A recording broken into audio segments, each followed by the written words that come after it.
ready to do life and business on your terms and truly live your big ticket life.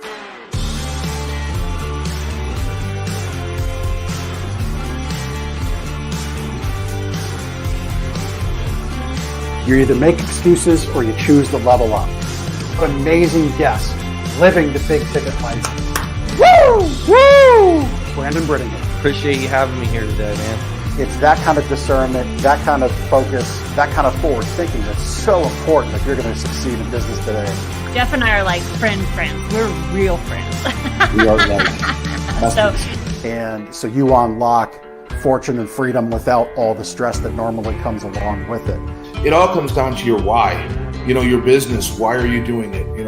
How is it going to change the world and what's it going to do for your family? I want you to celebrate your success. Talk about the struggle.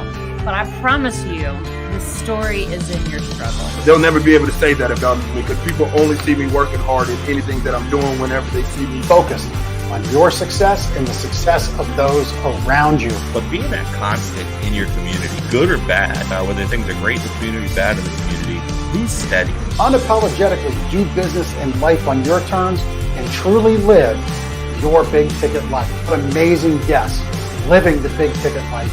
And we discuss how they do it and the big ticket methods they use. The things that make your life successful so you do life and business on your terms. In and of itself, the only limitations that we really have on ourselves is the ones that we allow to be put on ourselves. And most people don't look at it in that perspective. There's nothing wrong with being humble, but there's also nothing wrong with stepping into your superpower and letting people know who you are.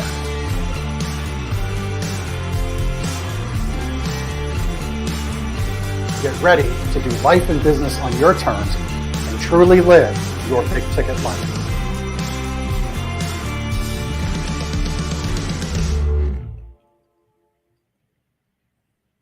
All right. Well, welcome back. Another great episode on the Big Ticket Life. I'm pleased to have James Heppner on the show with us. He is a self-help hacker. And, it's really interesting how I believe the universe works. Just this week, I repeated to my son who plays football and is in high school as a freshman. I said, be an active participant in your day, not just an observer. And it was one of those dad moments that just like rolled off, and it was like the genius halo above. And I read on James's website, one of the things he leaves his website visitors with is, I challenge you to lean into the mystery and become an active participant with that which lies directly before you. So I think, James, that's a great way to bring you on and kick off our show. Let's dig into what you mean by that. Firstly, Jeff, thanks for having me on. And I'd be curious to ask your son what he thinks you meant by that, because it's the observation of the other that passes on. It's fascinating. I think we know what we mean by what we say, but how does the other person onboard it, right? So I think for me, bottom line, when I think participation, it's about the only thing that we can do that has much of value. And when I say much of value, contemplation is beautiful. And sitting and just being with things, fantastic. But unless we participate and unless we find a way to let be what is directly in front of us, the good news that we get to participate with whatever it is that's here in front of us, whether it's a win, loss, a draw, whether it's white, black, gray, whether it's good, whether it's bad, however we label this, I think firstly we have to get beyond the labels. And to your point, living a big ticket life, there's so many achievers out there who are hustling towards some perceived finish line. And I think hustling is really cool. At the same time, I think striving in an anxious way isn't so cool. So we got to find a way to participate in a calm, relaxed presence, energetic, and just letting it flow. I think if we tap into who we are at a base level, that'll happen naturally. Yeah. I'm working on, I'm not working, I'm done, because the event host asked for the slides for a stage presentation 3 weeks early, which was a first. And I, their house, their rules, right? So I sent them in. And one of the things I'm going to talk about is that, the hustle, the balance, there's a lot of what my friend Kirk Mercadante calls grind porn out there, hustle and grind porn, right? So one of the graphics that I have, I'll give a little teaser if everybody can connect the dots to where I'll be in October. But one of the things, there's a scale, right? And like chasing balance, like say you balance everything out on your scale in life. There's the family, there's the business, there's the hobby, there's the finance, freedom, whatever. Let's say it's all balanced. What's that dial read? It reads 0, right? And like, so for me, I believe you find ways to keep what's most important the most important thing. And you have to, right? And I think, as you'll say, and you can share, what is that most important thing people need to be focused on instead of trying to chase all this balance? Because whose definition of balance is it anyway? Well, and I love the way you teed that up. It's pretty easy for me to hit that softball out of the park. you know what? Right? That's what we do. I love it. You just put it right there on the tee and just let me whack it. Yep. The best part of that is, and listeners, everyone can relate with this. We all can. And a society has such a loud voice, and we need to be the one that churns up the dial. If we don't like that it's too noisy out there, and the way I'll put it is, we need to increase the signal to noise ratio. It's noisy out there. Who doesn't like a great song? We all like a good song. The only thing is, when the song turns into a gong and these clashing cymbals, we need to get laser down to who actually are we on the inside. And so it's one thing to talk about balance. I talk about work-life integration, because anytime you think you have it balanced, I mean, if you ever get to a place of perfect balance, that's going to be very boring life, because it's Right. actually hardly possible. Yeah. Right? Yeah. It's not possible. So, yeah. Yeah. So how did you, let's kind of take a step back. So you're a married guy, you got 2 kids, 2 teenage boys, I believe I read, that you're immensely proud of. I have that right. I don't want to leave any of them out. That's all I got. And I got one wife. Okay. Very good. Very good. So take us on the journey of how you, grow up as a kid and become an adult and arrive at a self-help hacker where family is one of the biggest things, most important things you've done.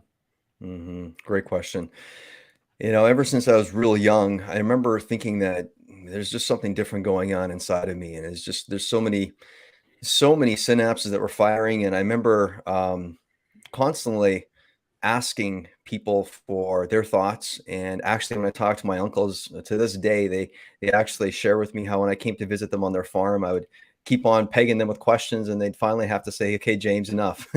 So, I've been someone that's been a ferocious debater of the tensions of life, and I've felt so much of things from within. And let's just say it this way: the first half of my life, I tried to say that was a problem, and I tried to bring an end game to all of it.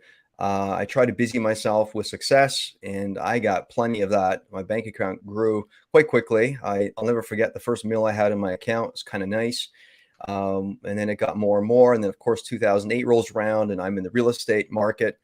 And my second son was born with high functioning autism. We were audited as a company. And so we're all invited to transition from the first half of life into the second half. And I guess what I mean to say there is, what is that transition? Well, it's typically when a few things coalesce around you, and the human tends to think that when we're pressed, it's not a good thing. The only thing is, when we're pressed, it provides a deeper nudging towards presence. So the more you're pressured, the more presence you're going to have, and the more presence you're going to have, the more peace you're going to wake up to, and the more peace you're going to wake up to, the more passion you're going to have, and the more passion you have, the more purpose you have. And so when I look at how I transition from, the life that I'm currently living, which is, I have an unshakable love of life now, but that wasn't always how it was. In the last, I wouldn't say former life, this is like the one life that I live as far as I'm concerned, but there might be something after, but my time here on earth, the first half of my life, like I said, very successful, striving to be really successful and accomplish much of that, and trying to just down-regulate the voice in my brain and just trying to distract myself with numbers over relationships. And then, of course, the stories happened, 2008, the sun, different things. And let's say it like this: I found a way to successfully check out of life And that checking out was for 2.5 years. I found a way to successfully sleep 18.5 hours a bloody day, my friend. One day, every day for 2.5 years. Almost lost my family, almost lost all my business, almost all these things. And I never forget in the midst of it all thinking, James, the one thing you might want to consider is if something isn't working. And what I was utilizing is I was utilizing the tool of elimination. Why not just eliminate? If I have a thought, just eliminate it. This can't be beneficial. I was stupid there. I'm never doing that again. And I kept doing this in my brain. I tried thinking my way through the mess inside. But at year 2 of checking out, I'm like, I got to try something radically different. I'm like, what am I going to try? And finally, I just resonated into, I'm just going to let it go and I'm just going to let myself be. Let's just say it like this. I went from eliminating to utilizing and tapping into and letting it all mean something. And what's fascinating, so today, I think the industry, the self-development industry found me. And the reason people call me a self-help hacker, it wasn't something that I coined. People just mention this about me. I take many different methodologies, modalities, and I bring it together. And I have the ability to laser down pretty quick and figure out the master switch of someone's life. And let me say it like this. That all comes because I've treated myself, and I'll be honest, I've treated myself quite unkindly for the first half of my life. And so I know what it looks like to not want to see it, but I also know what it looks like to take courageous movements and participate with things that you think were sent to take you down. And actually the reality is they're here to bring you up. And so, yeah, you're right. My wife, kids, I love them to bits. They're the pride and joy of my life. And I'll just put it to you this way. I once in my former life would say joy comes in the morning, MORNIG. Like when the sun rises, that's beautiful. That's when joy is. But then I realized joy comes both in the morning, spelt when the sun rises, MORNIG, and MOURNIG. Joy comes because of both. And so I'm just happy to get to participate. I get to be here with you, and I get to just share, and I get to learn from you. So thank you. Yeah. So you brought it up. So I hope it's okay to discuss, because I think the power of this medium is creating connection, podcasting. I actually run a second podcast for a retail business I have ownership in. I'm a co-owner of. It's a community podcast, real niche focused in the local community that we serve at a retail level. And we highlight charities, people doing good. So you brought up your son has autism. Mm-hmm. And I think one of the cool things about this medium is the connection. So first, how much of a blessing is your son? Well, both of your sons are, but your son with autism. What have you learned by working with him through the different abilities that he has in life? And then 2, I want to share with you something really cool from a guest that I had on, because I think it's game changing. It's bringing the metaverse to folks with autism to learn life skills. And I'll leave it at that. So if you're okay, are you okay with this part of the discussion? Yeah, absolutely. Yeah. Mm-hmm. So let's talk about your son with what's his name? Harrison. Harrison Gray. Yeah, Harrison Gray. We actually wanted to call Harrison King Harrison Heppner. We didn't know he had autism, but we liked the name King. And what's fascinating is that little man is quite the king, because if you ever meet that guy's got a passion for life, and he does his life on his own terms. That's it. Very cool. It's just how it's going to be. So interestingly, though, we called him Harrison Gray Heppner. And the one thing that I've learned from Harrison, there's many things, but one thing in particular is Harrison loves Star Wars.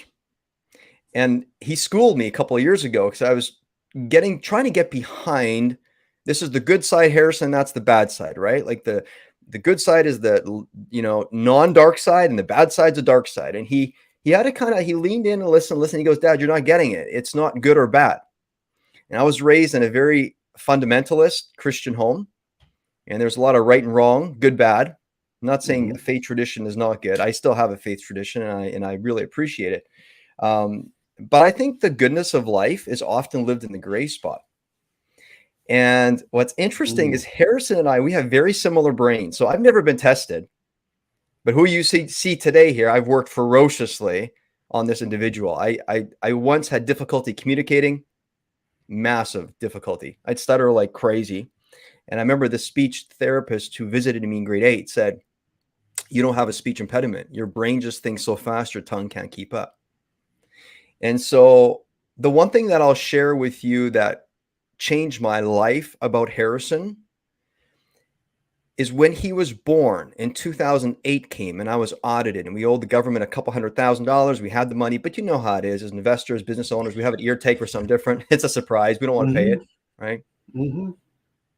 The one thing about Harrison is I remember thinking to myself when I was going through all that strain and, and you're pressed from all sides, what do? You look around and you begin to, if you're not careful, you begin to wish that it was better. You wish it wasn't you. You wish it wasn't you. You wish it just go away. And the thing about Harrison, he's not good or bad. He's not right or wrong, but he holds those tensions so deeply. And if you meet that guy, he's the one that talks to himself all the time. He wears a shirt saying, I like talking to myself because I like what goes on in here. Harrison brought into my world, finally, the acceptance of who I am and how I debate the tensions of life. And honestly, if it wasn't for him, this industry may never have found me. And I might still be like striving for something. And there's nothing wrong with striving. Like, I think being an achiever is great. And being a ferocious achiever is great. But if you want to live fully and live fully alive, you have to be able to onboard a win and a loss and not say it's right or wrong, good or bad. But you have to let the win and loss draw you to the gray. And the gray is not to feel anything. No way. The gray is to feel tremendous. But a tremendous what? Appreciation for this ability that we get to participate with this here now is incredible. And so to me, that's what it ends up being. He, in essence, finally, I gave myself permission to exist instead of looking for other people to give me permission to exist. And it was just the most beautiful thing. I just look at his life and I go, dude, you do it so well. And it's almost like you're like, everybody can do their own life their own way. I'm just designing my own life, Harrison says. So for me, that's just who I've become. That's awesome. How old is Harrison? He's 15. 15. All right. Very cool. I love, so obviously the living in the gray area of life. I mean, what a poetic connection to his middle name, right? That's very cool. I know. Yeah, we couldn't have. That's so cool. Yeah.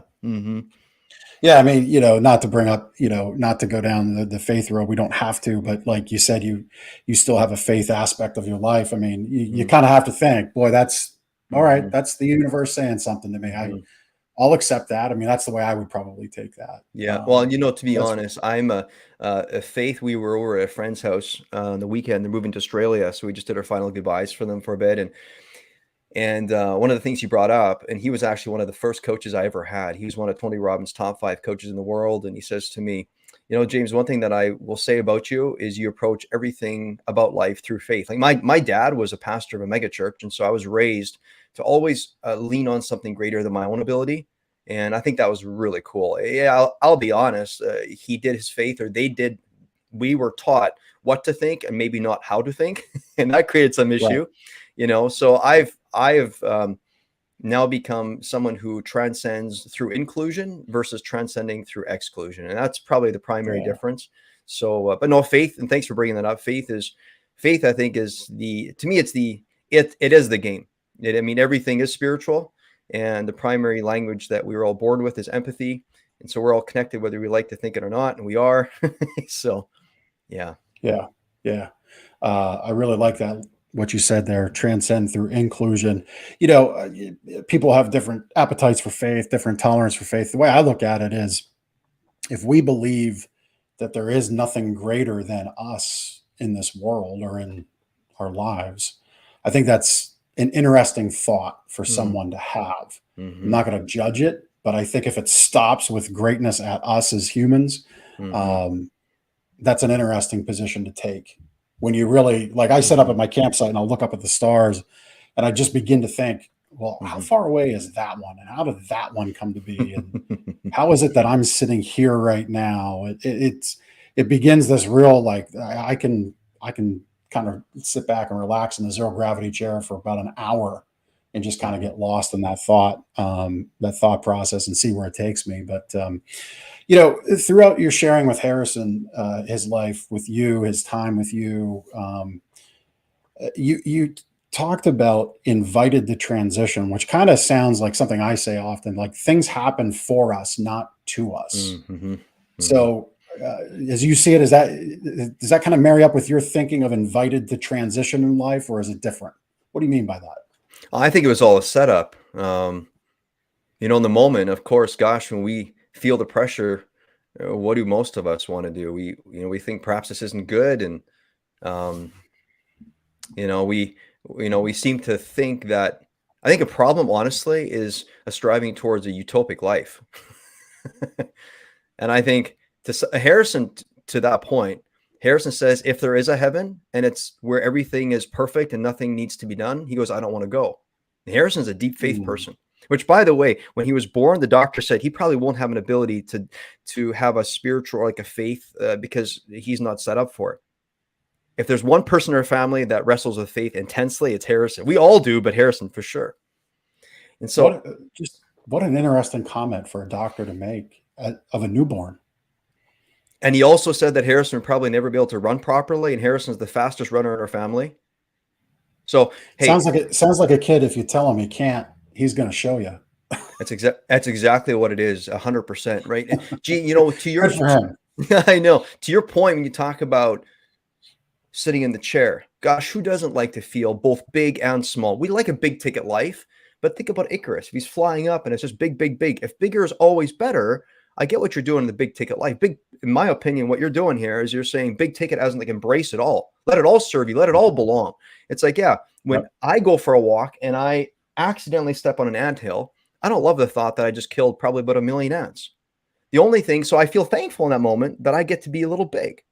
But in the evening, when the stars are out, who doesn't like, I like to lay on the grass with my wife every now and again and just look at the stars and be like, gosh, I don't have to be like the one holding this all together or having to create, like, this is incredible. I get to just be small. Like the power of feeling both big and small, not either or, but both at the same time, to me is incredible. One of the things that this all brought up for me is, gosh, think about the survival needs.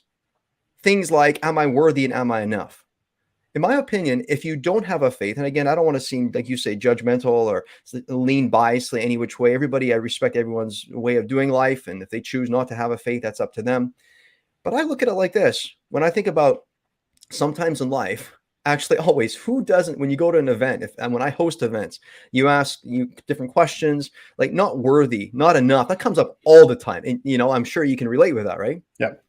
And so when I think about this, I think to myself, we as society, we tend, if I observe what's happening in today's world, we tend to really be in the throes of, am I thriving and am I not? And if we're not thriving, we get resentful. And I think what's fascinating is our thriving is built on, to the exact degree that we can properly appreciate and enjoy our survival mechanism. Because here's the thing, am I enough? Actually, instead of being like, that's a silly question, it's a limiting belief, let's first be grateful for that thought. In my opinion, am I enough? It's like, if I think I am everything, then I have no need of you. I have no need of anyone. And I'm just going to be like the one that dominates and I'm a dictator over every.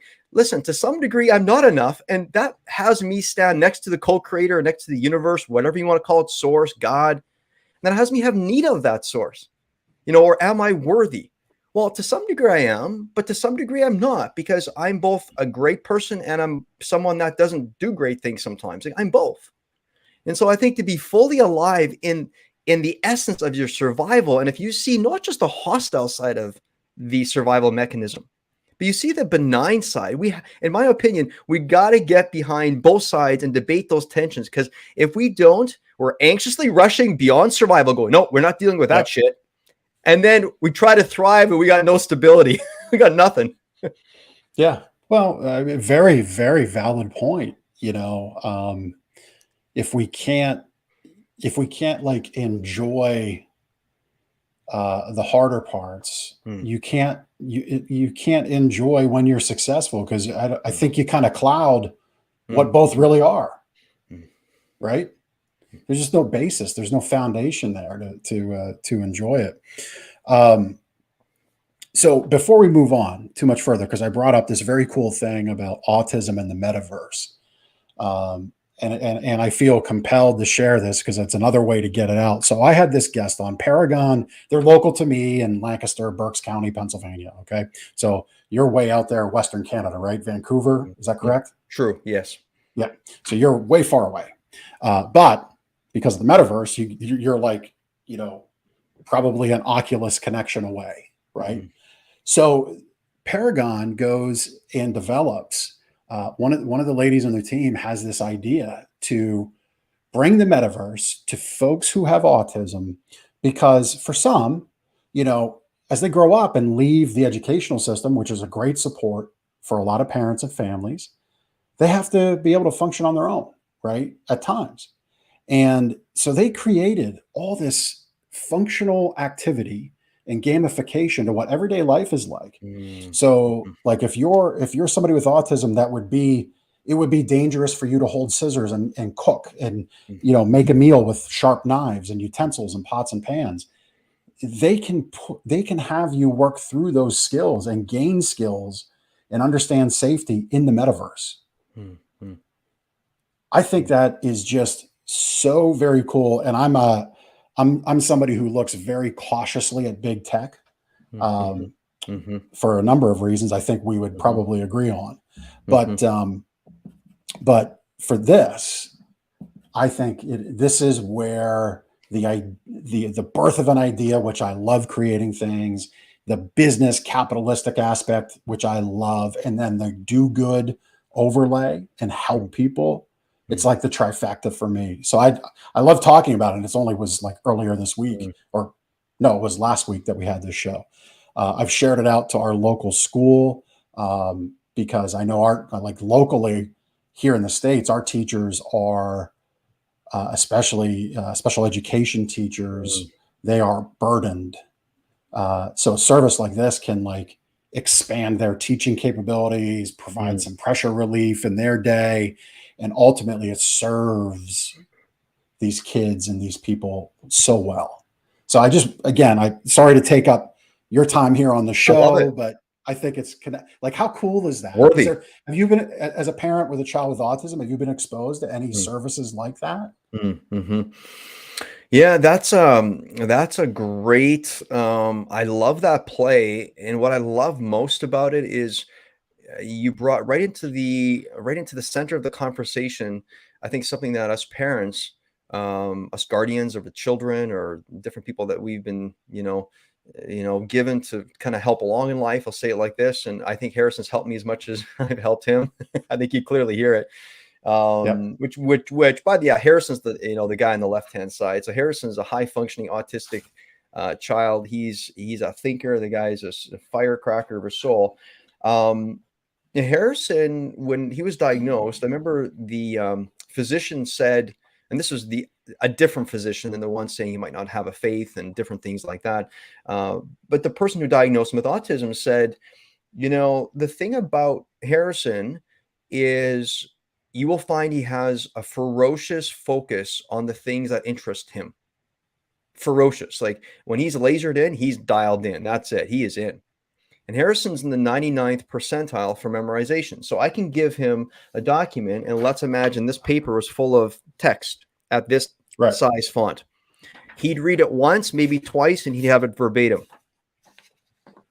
If he watches a commercial and he likes it, like we love watching Survivor, and there's a commercial that plays at a certain time, and we saw the commercial once, and the next time it played, we normally put our commercials on mute because we just want to touch on the family. We have some popcorn. We go to the bathroom. And then Harrison's looking at the screen. And all of a sudden I hear someone, and by the way, he's pitch perfect. I hear someone and I go, wait a minute, is the TV on? What's going on? And Harrison's narrating this commercial. We've heard it once. We laughed. We loved it so much. And he just does this, right? And so when Harrison's really focused, and let's be honest, the metaverse, right? The whole age of information, like whatever is available. What I think is very, very, very cool is the internet gives him exactly what he's looking for. And though that can be scary, but to some degree that's beautiful, because Harrison, like us all, wants to connect with something. And that guy goes on such a deep dive. He knows the metrics of like random facts for like, holy shit, like pardon the language, but the guy is just deep on all things. Like, how do you know this stuff? And I'll never forget when we first put him into private school. It was a beautiful school. Teachers were lovely, awesome. Grade 1 is fantastic. Then in grade 2, he gets this teacher who's clearly disturbed that Harrison has a certain way. And we never got him diagnosed so that he would stand out as a child that needed to be corrected. That wasn't the reason. We did it so that we would know how to best assist him, because he's not disabled. He's differently able. Like, we need to like come alongside him. And our philosophy here in our home, and my wife, Meg, set this right when he was born, the intention that is, he doesn't have to change to become like us. Because some people will come to us and say, aren't you worried? And we say, why? Well, you know, you're going to have to teach him how to be like us. And she's like, what are you talking about? No, we get to learn from him. He gets to learn from us. So anyway, there's this grade 2 teacher, and she was so disturbed because he was writing on his eraser. He was just kind of doodling on his eraser. And so my wife goes to school and just kind of checks out what's going on and sits on a few classes. And then she comes home and she goes, what is he supposed to do? He's so bored. Like, there's nothing going on. He's just doing something. But because he was diagnosed, she said, see, I see the problem. And now the reason and the positive intent that we had behind diagnosing, it just became something where she could target, see, that's a problem. And so when I look at it, what we need in today's, you know, and sorry if I'm going off the rails and taking it a certain angle. No, man. No, right? Go for it. Yeah. I think what we need in today's world, and to all you teachers out there, I can only imagine how difficult it is. You got a classroom of kids and there's one child that's running on the racer. The next child's like wiggling his chair. It's hard. It's hard to like hold it. So please, this is not perfection show here. Right? But I think what we need mostly is just like, in my opinion, being a beneficial human. What you do is you wrap yourself around who the person is in front of you. You don't say, first I'll change them. It's like when Meg and I go for a walk, there's a little studio. It's a yoga studio. And on the door, it's for, you know, it's for females. And on the door, it says, shape it, sculpt it, something, and then love it. So at the end, you love it. But first you have to like basically say you hate yourself and you have to sculpt. And so some reason you're supposed to have energy towards doing the loving part when apparently you're saying, I don't look good, so I got to shape it and sculpt it. First, we got to say, who is this child? Who is this human in front of me? And then from that perspective, we got to use that as the good news, you know? And so I think, I mean, and, you know, individuals who talk about autism, you know, will know that to some degree, we're all on the spectrum. It's just what society does is, if we don't understand the human, then we have orchestrated this setup that says, well, they're either high functioning or low functioning. If they're high functioning, they try to give meds to sedate them back so that they're normal. And if they're low functioning, let's speed them up, right? So apparently we have the creme de la creme. We are the gods of the universe. I'm going, wait a minute, hang on. So no, to your point, I absolutely love when I see stuff like that. I absolutely love it. I do have hesitation with like metaverse. Of course, I have a little hesitation. Yeah. But you know what? Honestly, it's a specific thing that allows parents the confidence to be like children safe. Like Harrison the other day, he's so interested in stuff and what will happen. All of a sudden, I could smell that. It just smelled like fire. I didn't know what was going on. And then all of a sudden, I heard the fire alarm go off. And I said, and I walked around the house, and I'm working from the home office now. And Harrison and I were the only one home. And I said, hey, Harrison, do you know what's going on? And he goes, no, I don't have a clue. And I said, well, it just smells like fire. Like, did you light a fire somewhere? And he goes, well, I just lit like a roll of toilet paper on fire in the bathroom sink. I just wanted to see what was going to happen, but you know, so you know what? And then yesterday we go for a long walk. And so it is like, for us as parents, when it comes to safety, we do want to know that there's resources that come around, and they're like weird videos that grab the attention of weird. What I mean to say is catchy little things. I think it's super cool because we got to find a way in, because these are fully functioning participants of society if we let them be, if we set them up to. So thanks for sharing. That was a good one. Yeah. No, it's one of those things. Like, I'm a big champion for, you know, Harrison never didn't get a chance to vote on his path. Right. He was blessed to have great parents, but didn't get a chance to vote on that path. And, you know, seems like he's owning it, and that's awesome. Seems like it's just a great young man. I'm happy we could get to talk about that. I'm happy I could shine some light again on Paragon, because I know in our local district where I live and where my youngest boy now goes to school, I know they're overburdened. So I think as we move on, like if you're listening to this, and you know of resources, you've heard this show, and it could be an inspiration to a family that has someone with autism in it, share it, please. And you know, we need to do things like that. So thanks for Well, and that time on this part. yeah, Jeff, and if you don't mind, I'll just kind of toss if it's okay, I'll just toss my name 100%. out. If anybody wants to reach out to me and just have a little conversation, listen, I know being a parent of a child where society doesn't really know properly what to do, and it's all honestly quite often to diagnose, to try to pull back into the norm of life. Listen, if that's not what you crave for your child, reach out to me. Listen, no strings attached. Just connect with me. Say hello. Just, you can share the tension you're feeling, There you whatever's go. going on. We can have a little Yep. conversation, whatever that looks like for you. I just want the best for you. So, Yeah. Well, thank you for that. That's very cool of you. Thank you. And that's not even your primary thing, but I know I've known you now well enough for 36 minutes to know that you'll throw yourself into those conversations. You talked about onboarding wins and losses, and I think that's a big focus of what you do when you look to help people. So what are we talking about onboarding losses specifically? And of course, onboarding wins. I think I know, but I'm going to it's your thing. I'll let you talk about it. Yeah, the reason that I chose weekly wins and losses, the term win and loss, it's not necessarily what I think is high state living, but let's be honest, the survival brain is thinking, am I winning or losing? That's what happens, right? Mhm. Oftentimes, you look at people and they have great ideas, but they kind of hesitate when it's time to take bold action on executing and initiating that initiative. And I think a large part of that comes because us humans, we fear the evidence that will appear when we create. And it's the evidence like, will we have the capacity? Will we have the capacity to handle whatever comes? And what is going to come? It isn't the reality of life, isn't that you can orchestrate it so that you will get predominantly wins in life, or predominantly, well, I guess you can to some degree orchestrate it where you constantly feel like you're losing. I guess that would be reality. But honest reality beyond fantasy is whatever you create. Think about the last time you created anything, or you asked a girl out on a date, or I don't care what it is, anything you did. Did it ever turn out exactly the way you thought? The answer is no. It never does. So with that reality that states that things never turn out as you had thought they would, then it's not just a possibility that you're going to lose about 50%. You're going to perceive that you're losing 50% of the time. And losing isn't like, I lost a bunch of money necessarily, or I lost in business.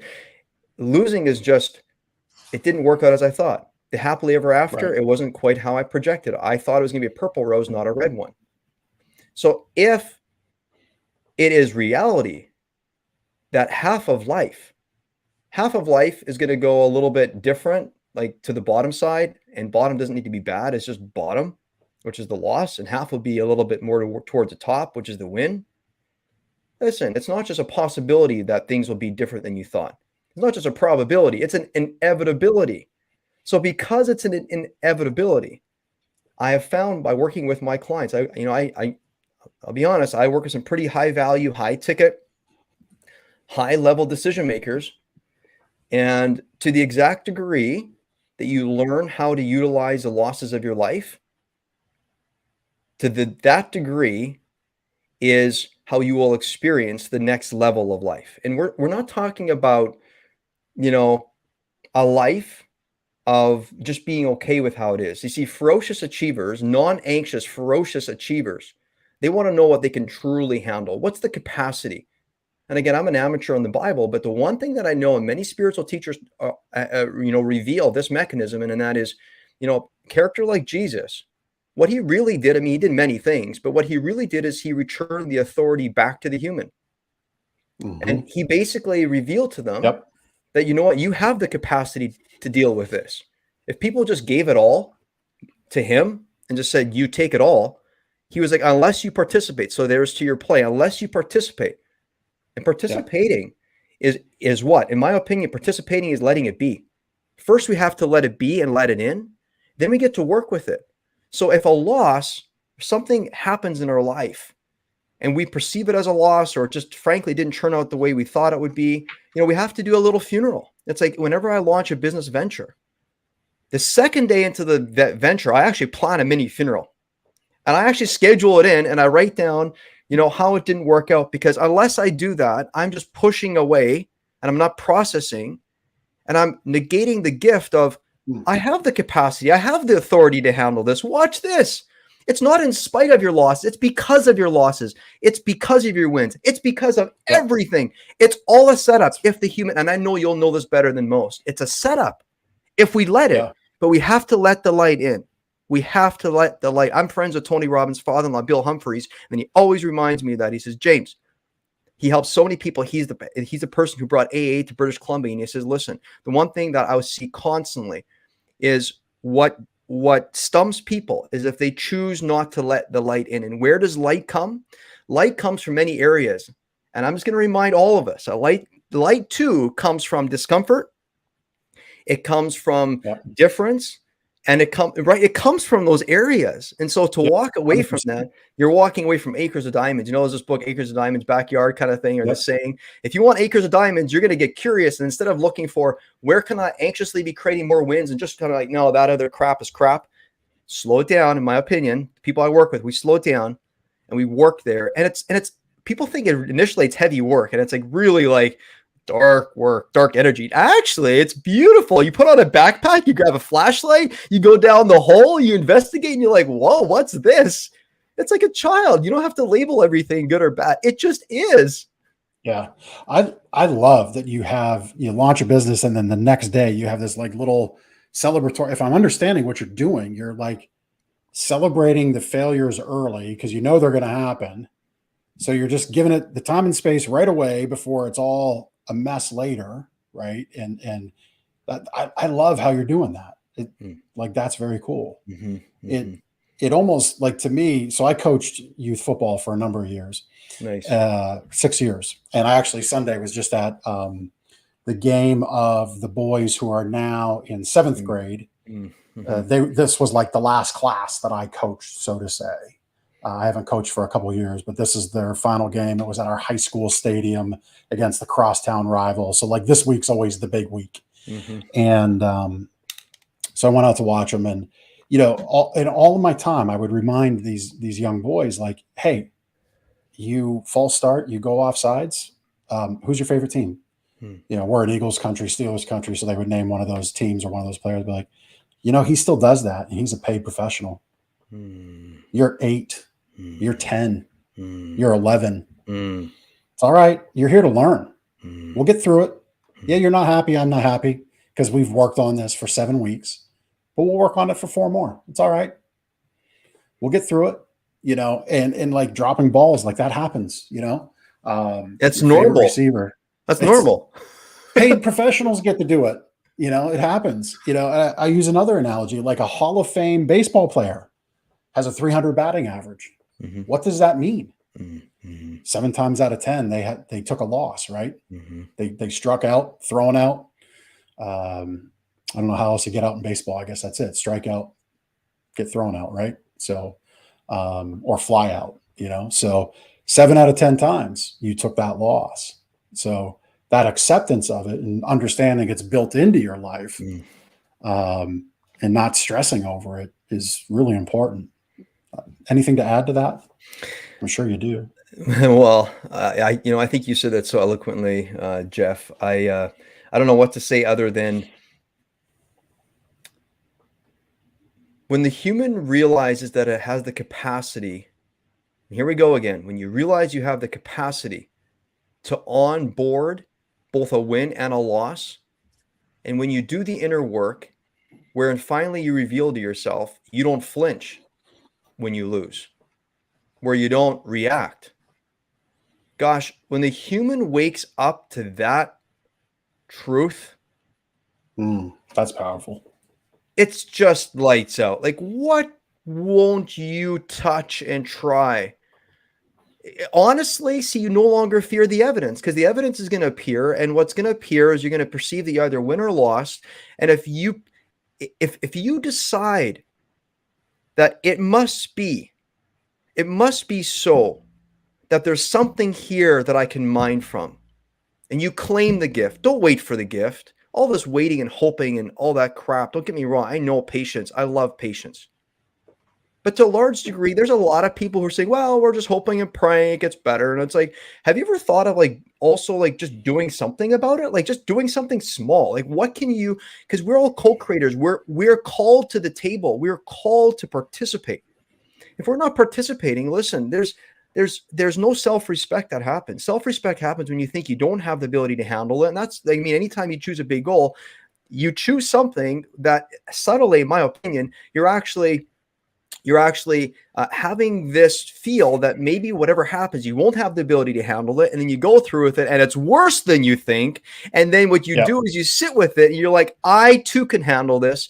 And honestly, I mean, Jesus said, you will do what I have done and greater. Basically, he just said, listen, you will take what the world says is heavy. And if you let it be at peace inside of yourself, and what it requires to be at peace is feeling both the win and the loss and letting that serve you towards life. I got a little picture in my office, a picture of a lion and a lamb.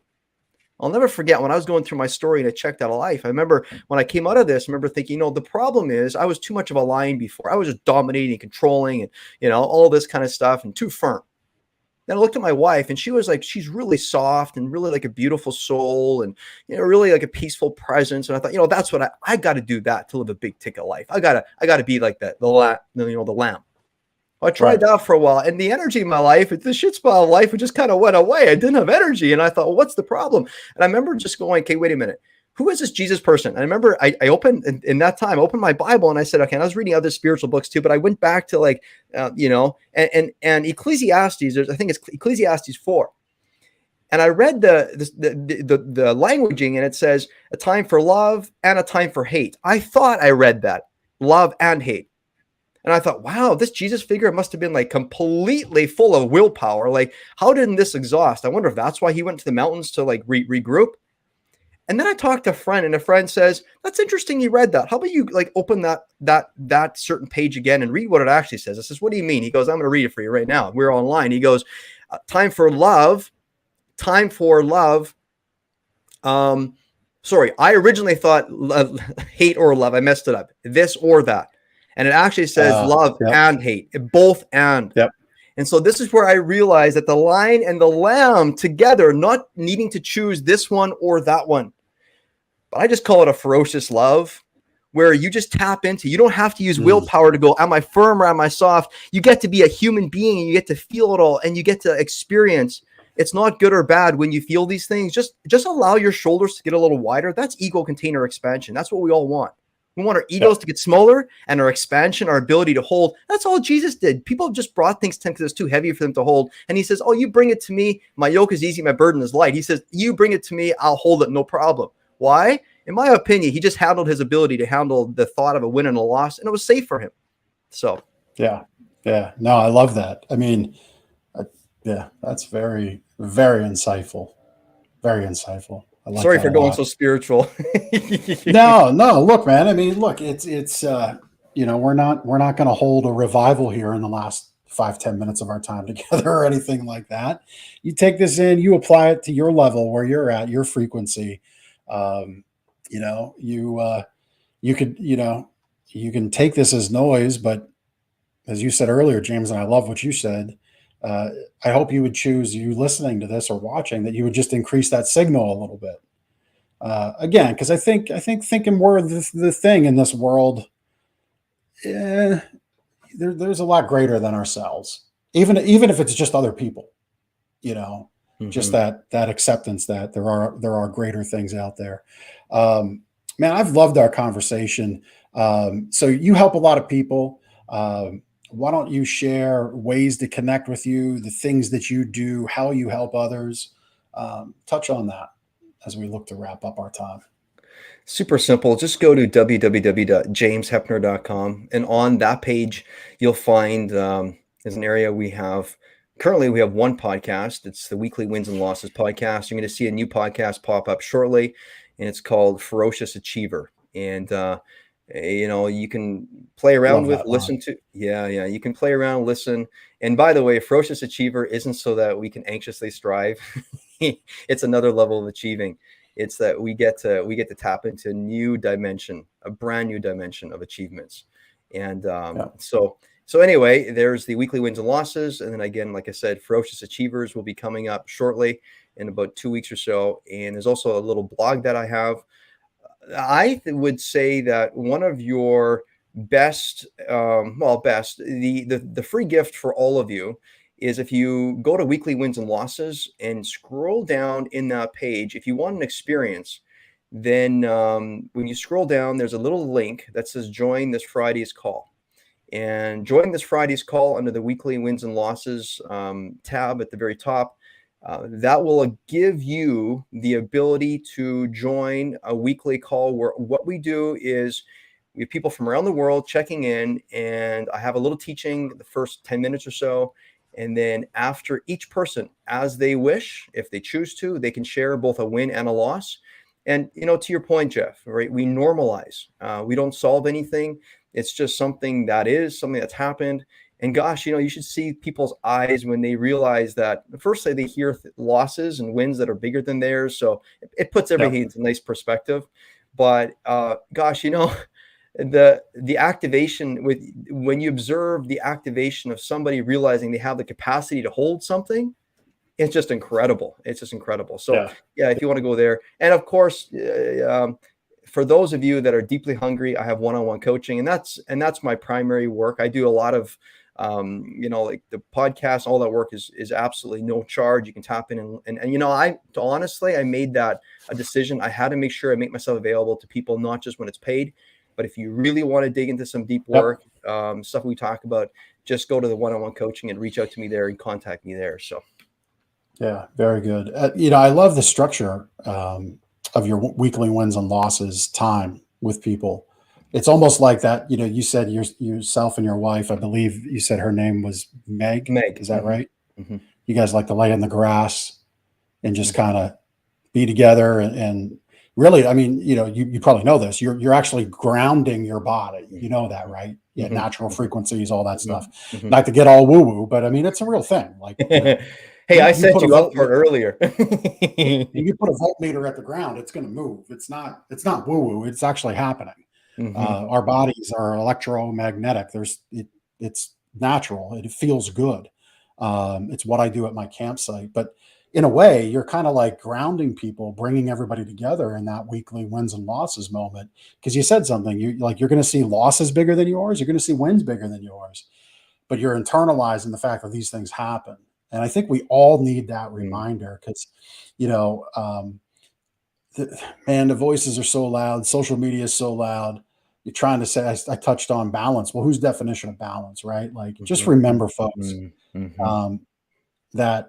that's somebody else's definition. It's perfectly all right to define yours. Like, you can have your own definition of balance. You can have your own definition of a win and of a loss, and just be there with yourself. And James, man, I really love how you've given to the listeners today and all the ways that you can have people connect with you. And that weekly wins and losses podcast is very cool. And that call is too. So that's right on the site, right under wins and losses. We showed you on the video. If you're watching this later, James's contact info is in all the show notes. If you're listening in audio, it's in all the show notes there. So just click it in whatever device you're listening to it on. James, man, this has been a real pleasure. So we don't leave one of your what's your other boy's name? Rowan, Rohn. Rowan. Nice. And what's Rowan into? Yeah, we thought he was going to be into personal development work, but he likes computer coding. So cool. Yeah. But he's incredible. Like, the kid is amazing. And he's such a great brother for Harrison. And honestly, just thinking about them just makes me tear up and laugh at the same time. Those kids are the joy of my life, and they've taught me so much. Just like you, Jeff, I'll be totally honest. I've been honored to be on the show, and I like to learn wherever I go, and I learned a few new things today. And I love how you listen and how you put things together in your own way. So just keep up the good work, my friend. It's just incredible. Thank you. Yeah, love this medium. Love get to meet great people like you through it. So on that note, man, I hope you've all enjoyed this episode. I know I did. Hosts always say that, but look, it's incumbent on the host to put good people in your ears and on your eyeballs. So if a host never says that, you question what they're doing. But anyway, James, man, it's been fun. Really been fun. Really enjoyed our time together. Thank you for taking the time for my listeners. I thank you for them, and I appreciate you. And that's going to be this week's show on the Big Ticket Life. So we'll see you next time. See you next week. Thank you so much for taking the time to listen to this episode of the Big Ticket Life. You've heard from another amazing guest living their own big ticket life, and now it's time to live yours. First, I'd love for you to take me up on my free gift to you. Claim your gift at gift.thebigticketlife.live. That's gift.thebigticketlife.live. See, all your life you've been told what is and what isn't possible by the loudest voices from the cheapest seats.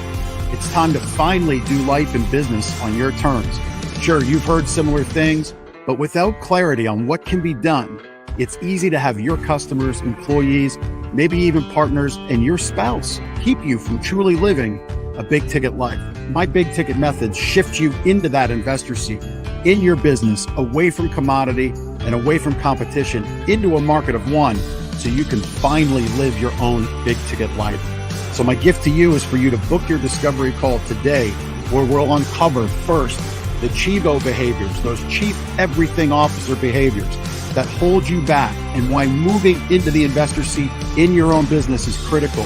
2, we'll uncover the premium position that's up for grabs right now in your market that you're missing out on. And 3, which big ticket methodologies are just waiting to be dropped into your business to explode your sales and profits. So again, thanks for listening to this episode. I'd love for you to take action right now.